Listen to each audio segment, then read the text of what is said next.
కష్టాల నుంచి గట్టెక్కించే వెంకటేశ్వర స్వామి వ్రతం గురించి తెలుసుకుందాం. Hi friends, welcome back to our channel. మన ఛానల్ని ఎవరైనా మొదటిసారి చూస్తున్నట్లయితే ప్లీజ్ లైక్ చేయండి, షేర్ చేయండి, సబ్స్క్రైబ్ చేసుకోండి. ఇక వీడియోలోకి వెళ్దామా. మరి భగవంతునికి ఎన్నో నామాలు ఉన్నాయి. ఆయన 1000 నామాల విష్ణుదేవుడు కదా. అయినా గోవింద నామం చాలా ప్రశస్తమైనది. తిరుపతి యాత్రికులు శ్రీ వెంకటేశ్వర స్వామిని గోవింద నామంతోనే ఎక్కువగా కీర్తిస్తారు. గోవింద నామాంకితమైన మాలను ధరించి శ్రీ వెంకటేశ్వర వ్రతం ఆచరించే సంప్రదాయం ఏర్పడింది. మాల అనే శబ్దానికి లక్ష్మిని కలిగించేది అని అర్థం. అంటే అశుభాలను తొలగించి సకల సంపదలను కలిగించేది మాల. కలియుగ దైవమైన శ్రీ వెంకటేశ్వరుడు ఆపద మొక్కులవాడిగా భక్తజనులచే పూజింపబడుతున్నాడు. ఇలవేల్పుగా ఇష్టదైవంగా ఆరాధించబడుతున్నాడు. భక్తుల కష్టాలు వినగానే కరుణతో కరిగిపోయి ఆ గండాల నుంచి గట్టెక్కిస్తూ ఉంటాడు. అందువల్లనే భక్తజన కోటి ఆ స్వామిని గోవిందా గోవిందా అని ఆర్తితో పిలుస్తుంటారు. ఆ స్వామిని దర్శించుకుని ఆనంద బాష్పాలను అర్పించుకుంటారు. జీవితం అన్నాక కష్ట నష్టాలు ఎదురవుతూనే ఉంటాయి. అనారోగ్యాలు, ఆపదలు ఇబ్బంది పెడుతూనే ఉంటాయి. అలాంటి వాటి నుంచి బయటపడాలంటే శ్రీ వెంకటేశ్వర స్వామి వ్రతం చేసుకోవడం మంచిదని ఆధ్యాత్మిక గ్రంథాలు చెబుతున్నాయి. నియమనిష్టలను పాటిస్తూ భక్తి శ్రద్ధలతో వెంకటేశ్వర స్వామి వ్రతం జరుపుకోవడం వలన పాపాలు నశిస్తాయి, దోషాలు తొలగిపోతాయి, వ్యాధులు బాధలు దూరం అవుతాయి, తలపెట్టిన కార్యాలు ఎలాంటి ఆటంకాలు లేకుండా పూర్తవుతాయి, ధర్మబద్ధమైన కోరికలు నెరవేరుతాయి. అందువలన కష్టాల నుంచి గట్టెక్కాలనుకునేవారు వ్రతకల్పం చెప్పిన ప్రకారం శ్రీ వెంకటేశ్వర స్వామి వ్రతం జరుపుకోవడం వలన ఆ స్వామి అనుగ్రహం తప్పక లభిస్తుంది. శ్రీ వ్రతమాల చేయు విధానం. ఓం శ్రీ వెంకటేశ్వర పరబ్రహ్మణే నమః. ఓం శ్రీ గోవింద పరబ్రహ్మణే నమః. ఓం శ్రీ నారాయణ పరబ్రహ్మణే నమః. ఓం శ్రీ వాసుదేవ పరబ్రహ్మణే నమః. ముడుపు ఎలా కట్టాలో తెలుసుకుందాం. ఎవరైతే దీక్షాధారణ చేయదలచారో వారు స్వామికి ముడుపు కట్టి దీక్షను ప్రారంభిస్తే ఎలాంటి ఆటంకాలు రాకుండా ఆ దేవదేవుడు కాపాడగలడు.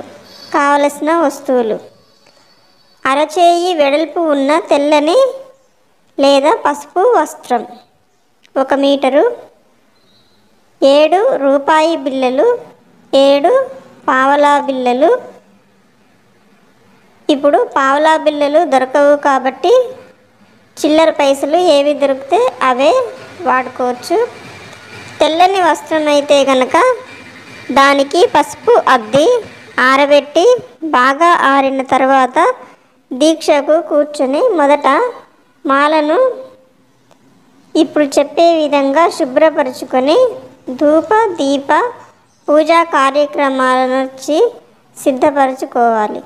తరువాత పసుపు వస్త్రాన్ని తీసుకొని ఎడమ అరచేతిలో ఉంచుకొని అందులో 1 రూపాయి 1 పావలా ఉంచి స్వామి సకలాభీష్ట సిద్ధి మంత్రాన్ని జపిస్తూ 1 ముడి వేయాలి.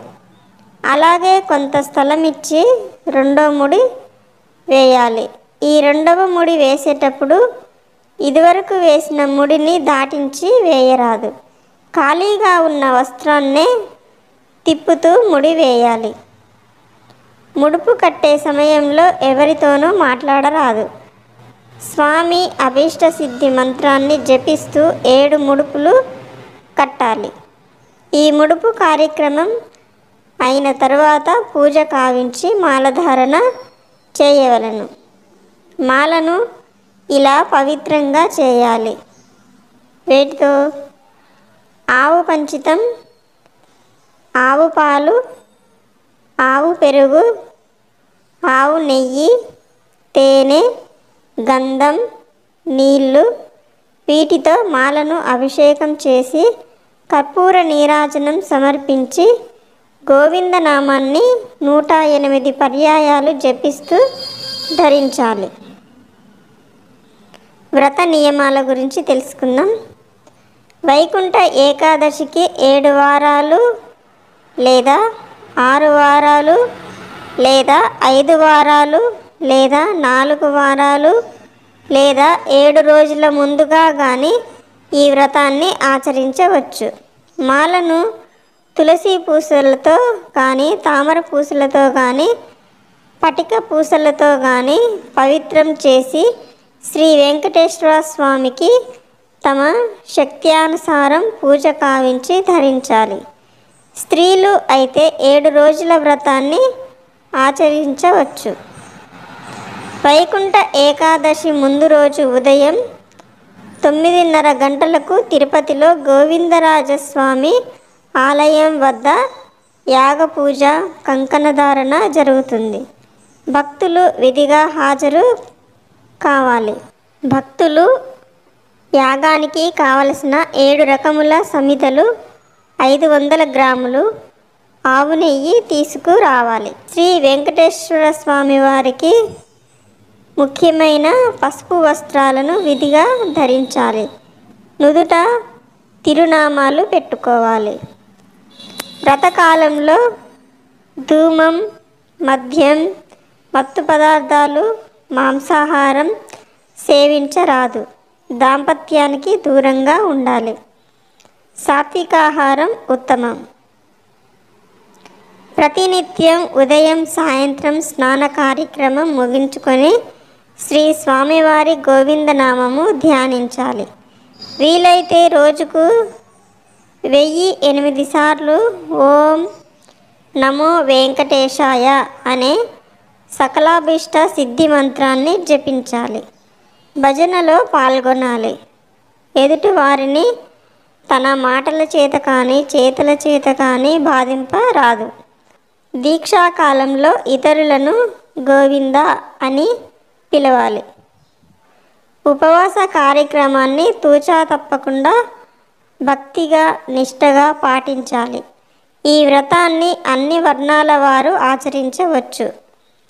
ఆచరించిన వారు స్వామివారి కృపాకటాక్షం వలన తలచిన కోరికలు నెరవేర్చుకొని సకల సుఖాలు పొందవచ్చు. శ్రీవారి హుండీ ముడుపు: పచ్చకర్పూరం 50 గ్రాములు, జీడిపప్పు 50 గ్రాములు, ఎండు ద్రాక్ష 50 గ్రాములు, ఏలకులు 50 గ్రాములు, మిరియాలు 50 గ్రాములు, జీలకర్ర 50 గ్రాములు, బియ్యం 50 గ్రాములు, కర్పూరం 50 గ్రాములు. ఇంటికి తెచ్చుకునే ముడుపు: బియ్యం 100 గ్రాములు, టెంకాయ 1, కర్పూరం 1 ప్యాకెట్. ఈ పదార్థాలను 2 విడివిడి సంచులలో వేరువేరుగా కట్టుకొని ముడుపుల మూటతో నడిచి శ్రీ స్వామివారి సన్నిధికి చేరాలి. ఇంటికి తెచ్చుకొని ముడుపు మూటను దగ్గరలో వచ్చే శనివారం రోజున వారి వారి ఇంటిలో పూజ చేసుకొని ముగించుకొనవచ్చును. ఓం నమో వెంకటేశాయ. ఓకే ఫ్రెండ్స్, ఈ వీడియో కనుక మీకు నచ్చినట్లయితే లైక్ చేయండి, షేర్ చేయండి, సబ్స్క్రైబ్ చేసుకోండి. Thank you friends, thank you very much.